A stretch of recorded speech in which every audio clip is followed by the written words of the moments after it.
Mystic vibration numerology. ఇప్పటిదాకా కూడా నేను ఈ విషయము అందరితో పంచుకోవాలి అని అనుకోలేదు. ఎందుకంటే ఎవరి మనోభావాన్ని కూడా దెబ్బతీయడం కానీ, లేదా అనాలోచితంగా కానీ, అన్యాపదేశంగా కానీ, లేదా అనుకోకుండా కానీ, అనుకుని కానీ ఎవరిని నొప్పించటం నా మనస్తత్వం కాదు. కాబట్టి అఫ్కోర్స్ నా విషయంలో నేను కొంచెం సీరియస్గా ఉండొచ్చు.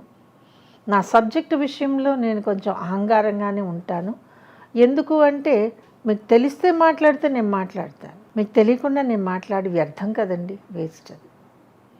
సో ఇప్పుడు కొన్ని ఉదాహరణలు చెప్తానండి. అమ్మాయి చతుర్దశి రోజు పుట్టింది, అబ్బాయి చవితి రోజు పుట్టాడు. చతుర్దశి రోజు ఉన్నటువంటి నక్షత్రానికి ఏ పాటి బలం ఉంటుందో తెలుసుకోకుండా ఆ నక్షత్రం తాలూకు అక్షరం ఇవ్వడం తప్ప కాదా? చవితి రోజు పుట్టిన అబ్బాయికి అదే రోజు ఉన్నటువంటి నక్షత్రం తాలూకు అక్షరంలో పేరు పెట్టడం తప్ప కాదా? అమావాస్య రోజు పుట్టినటువంటి అమ్మాయికి అమావాస్య రోజు ఉన్న నక్షత్రం తాలూకు పేరు పెట్టడం తప్ప కాదా? నక్షత్ర పాదం ఒకటైతే నక్షత్రానికి ఉన్న మిగిలిన అక్షరాల్లోకి దూకి వెయ్యడం తప్ప కాదా? మీరు ఇన్ని తప్పులు మీరు చేస్తున్నప్పుడు మేము డేట్ ఆఫ్ బర్త్కి తగ్గ అక్షరాన్ని ఇస్తే తప్పేంటి? మీరిచ్చిన లీనియన్స్ ఏది? మీరే పరుగులు పెడుతున్నారు. నక్షత్రం రెండో పాదంలో అక్షరం బాగాలేదు కాబట్టి గుణింతంలో ఎన్నైతే ఉన్నాయో అన్నీ పెట్టేసేయచ్చు అని చెప్పింది మీరే. అటువంటప్పుడు నక్షత్రానికి అక్షరం బాగా లేనప్పుడు ఏ అక్షరానికన్నా మీరు పరుగులు తీసి పేరు ఇస్తున్నప్పుడు వై నాట్ ఇన్ న్యూమరాలజీ అండి? మేము డేట్ ఆఫ్ బర్త్ని బట్టి కదా పేర్లు ఇస్తాము. ఇంతకీ నాకు ఇక్కడ కావాల్సిన క్లారిటీ ఉంటుంది. అమావాస్య రోజు పుట్టిన అమ్మాయికి ఆ రోజు నక్షత్రం బలం ఎంత ఉంటుంది? అటువంటప్పుడు ఆ అమ్మాయికి మీరు అదే నక్షత్రంలో పేరిస్తే అమ్మాయికి వైధవ్యం రాదా? అమ్మాయి తల్లిదండ్రుల్ని కోల్పోదా?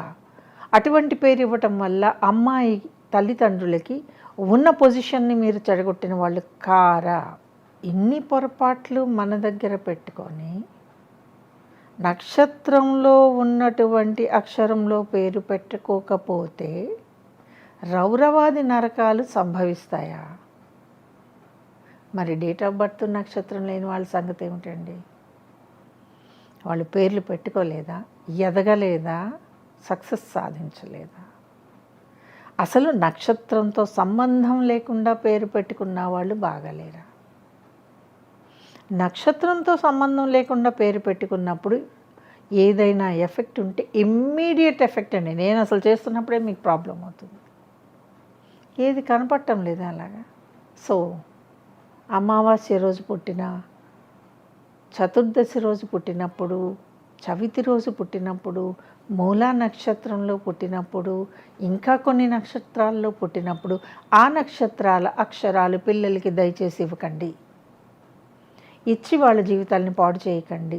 వాళ్ళ జీవితాలు మాత్రమే కాదు, వాళ్ళు ఏ ఇంట్లో అయితే పుట్టారో ఆ ఇంటి ధనాన్ని, ప్రశాంతతని పోయేలాగా చేయకండి.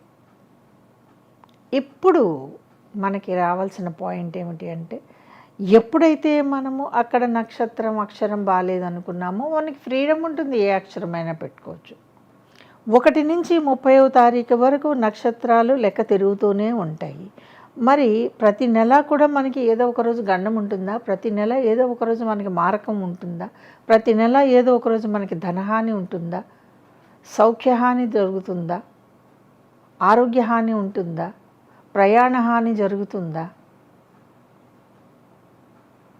ఇవన్నీ ఎప్పుడైనా ఒక 5 నిమిషాలు కూర్చుని మీరు ఆలోచించుకున్నట్లయితే, నచ్చినా నచ్చకపోయినా చా అనే అక్షరంలోనే పేరు పెట్టుకోవాలి అనే సిద్ధాంతం ఎంతవరకు కరెక్టో మీకు తెలుస్తుందండి.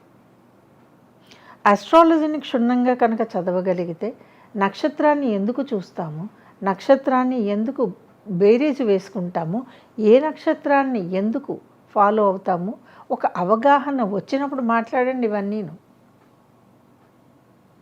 అభంశుభం తెలియని పసిపిల్లల మీద ఎందుకు ఈ ప్రతాపం? నా దగ్గరికి వచ్చిన ఉదాహరణలు చూస్తేనే నాకు కొంచెం బాధ అనిపిస్తుందండి. కాబట్టి డేట్ ఆఫ్ బర్త్కి తగ్గ పేరు సెలెక్ట్ చేసుకోవటం అది ఒక మిరాకిల్ అండి. అద్భుతం అని కూడా అంటాను. అది జరిగితే మీ జీవితాలు చక్కగా ఉంటాయి. లేదా ఏ అపశకునమైన అశుభమైన ముంచుకు రావచ్చు. ఈ వీడియో కనుక మీకు నచ్చినట్లయితే లైక్ చేయండి, షేర్ చేయండి, మా ఛానల్ని సబ్స్క్రైబ్ చేయండి.